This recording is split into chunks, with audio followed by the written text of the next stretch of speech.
Hi guys and welcome back to my channel. I hope you all are doing good and आज का video है बहुत ज़्यादा special क्योंकि आज मैं ये बताने वाली हूँ आपको कि मैं क्यों कनाडा आई एंड मैंने क्या सोचा कि मुझे कनाडा शिफ्ट होना था और पूरा प्रोसेस जो मेरा था, मैंने कैसे कब आइल्स दिया, कैसे मेरा पूरा प्रोसेस हुआ एंड कितने महीने लगे मुझे सारा प्रोसेस करने में। तो मैं आपके साथ मेरी पूरी जर्नी शेयर करूँगी कनाडा आने तक की।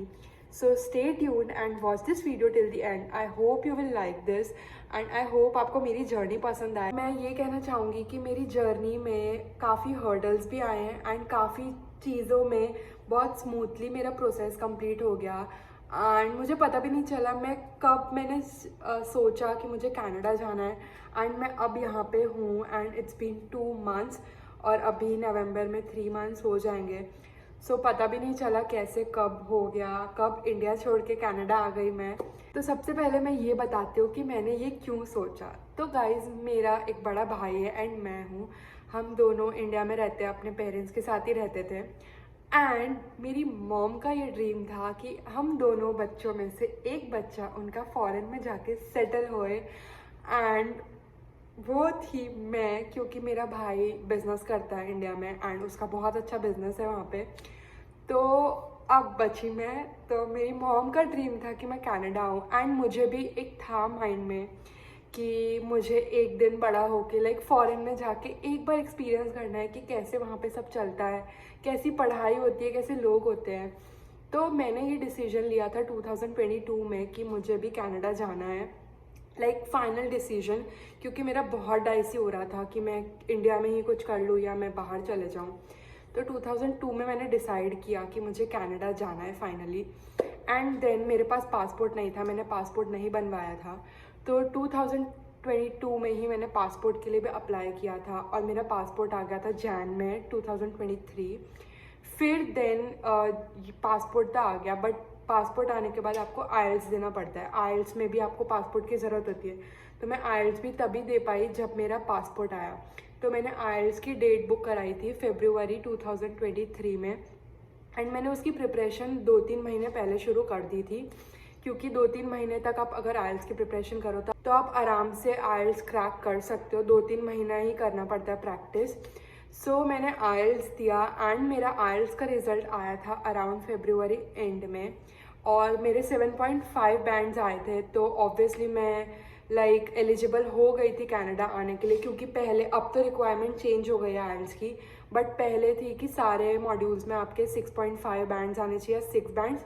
आई एम नॉट श्योर कि पहले का क्या था, मैं भूल गई हूँ क्योंकि अभी नया सब सिस्टम आ गया है। तो मेरा आइल्स क्लियर हुआ।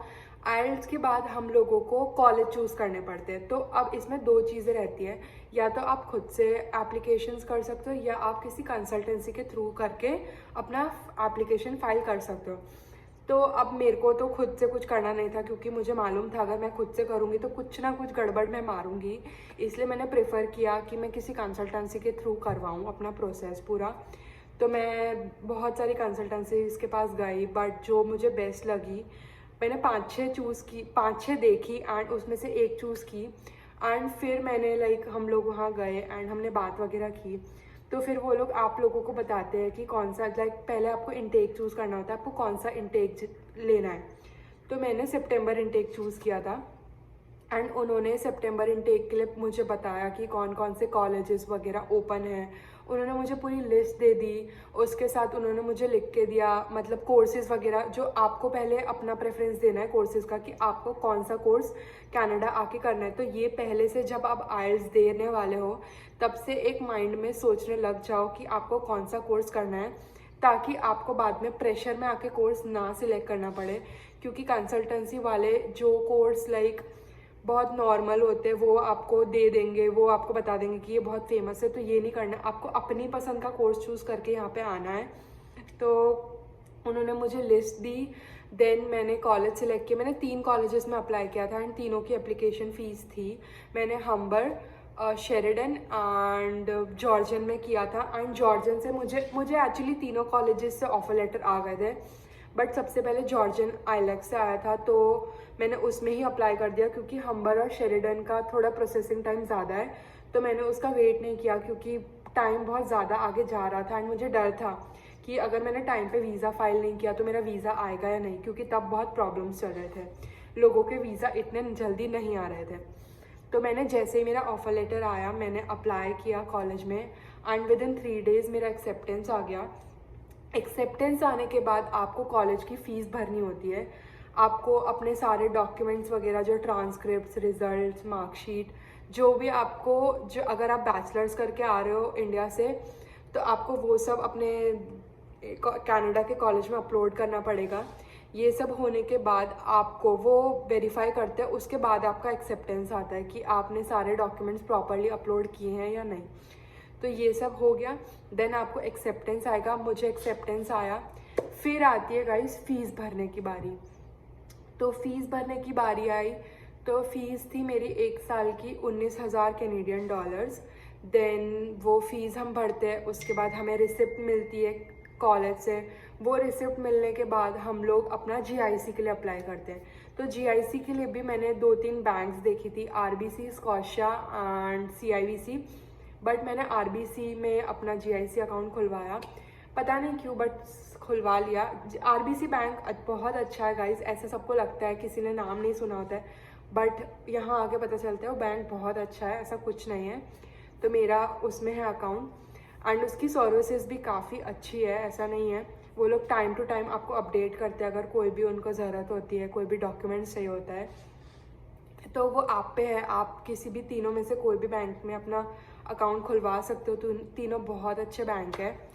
इसके बाद GIC खुलने के बाद आता है आपका वीज़ा फाइलिंग। वीज़ा फाइलिंग के पहले आपको मेडिकल में आपको जाना पड़ता है, कोई भी हॉस्पिटल आपको लेना होता है, मतलब 2-3 हॉस्पिटल होते हैं उनके सिलेक्टेड, आपको वहाँ जाके अपना मेडिकल देना पड़ेगा। मैंने भी मेडिकल दिया था, मेरा अपोलो हॉस्पिटल से हुआ था मेडिकल एंड उसका भी फ़ीस वगैरह रहता है, उसमें आपके कुछ टेस्ट वगैरह होंगे, वो आप क्लियर कर लोगे, आपको एक मेडिकल रिजल्ट मिल जाएगा जो आपको वीज़ा में काम आएगा। मेडिकल, GIC, कॉलेज का ऑफर लेटर, कॉलेज के रिसिप्ट, आपके बैचलर्स या 12th की मार्कशीट, ट्रांसक्रिप्ट, आपके पास सब कुछ आ गया, सारे डॉक्यूमेंट्स अगर आपके पास है, देन आप लोग पूरे रेडी हो अपनी वीज़ा की फ़ाइल लगाने के लिए। वीज़ा की फ़ाइल लगती है IRCC के पोर्टल पे, वो आप खुद से भी कर सकते हो या कंसल्टेंसी के थ्रू भी कर सकते हो।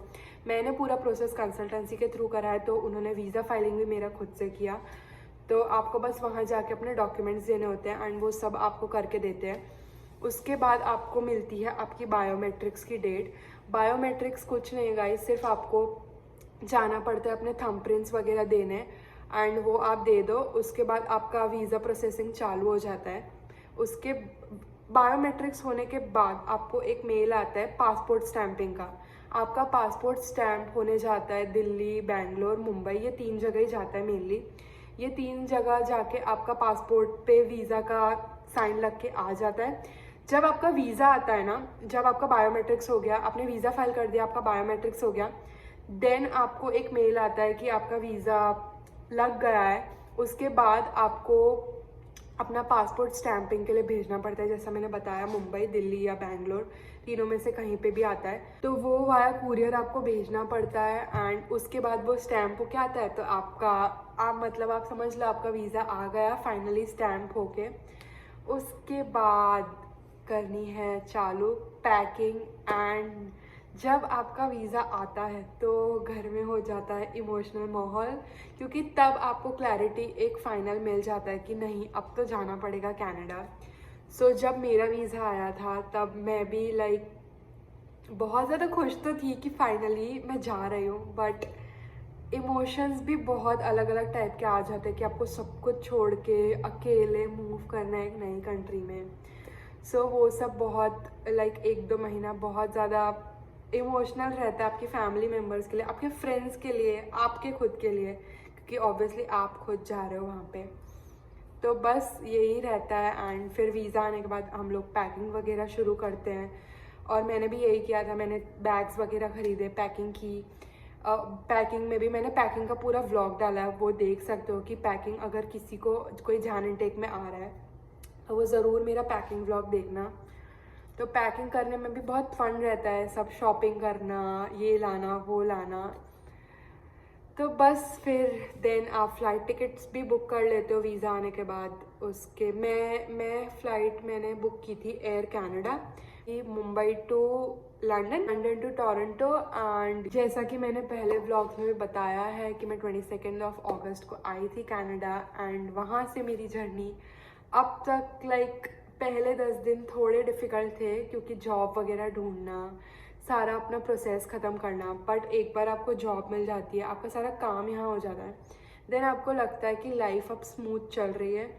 तो मुझे भी अब काफ़ी अच्छा लग रहा है, मेरी भी लाइफ अब स्मूथ चल रही है, सारा प्रोसेस हो गया है, जॉब अच्छी चल रही है।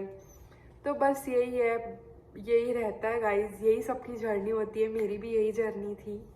बट मुझे बताना था कि कैसे क्या हुआ। एंड बस मैं आपसे एक क्वेश्चन पूछना चाहती हूँ कि मुझे 2-3 लोगों ने कमेंट करके बोला था कि आप आइल्स के रिलेटेड एक वीडियो डालो, एवरी मॉड्यूल के related, listening, reading, speaking and writing.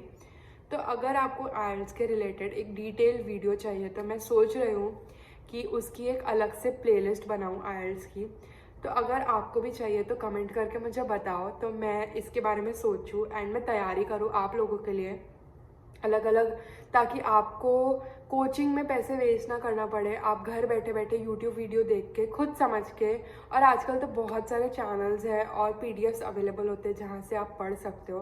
तो मुझे बता दो, मैं पूरी प्लेलिस्ट बना दूँगी इसके बारे में, मुझे कमेंट करके बताओ। And that was it for today guys, I hope you like this video, I hope आपको पता चला हो क्या क्या स्टेप्स रहते हैं ये पूरी जर्नी में। इसमें बहुत सारे इमोशंस, फन, देन स्ट्रेस, सब कुछ रहेगा। तो मज़े करो, ये भी एक टाइम है, इसको एंजॉय करो, क्योंकि बाद में आप जब ये सोचोगे तो आपको ऐसा होगा, बाप रे हमने क्या क्या किया था कनाडा आने के लिए। तो बस यही है, अब मिलती हूँ मैं अगले व्लॉग में। लाइक करो वीडियो को एंड कमेंट करो अगर कोई भी डाउट है, subscribe to my channel and bye for now.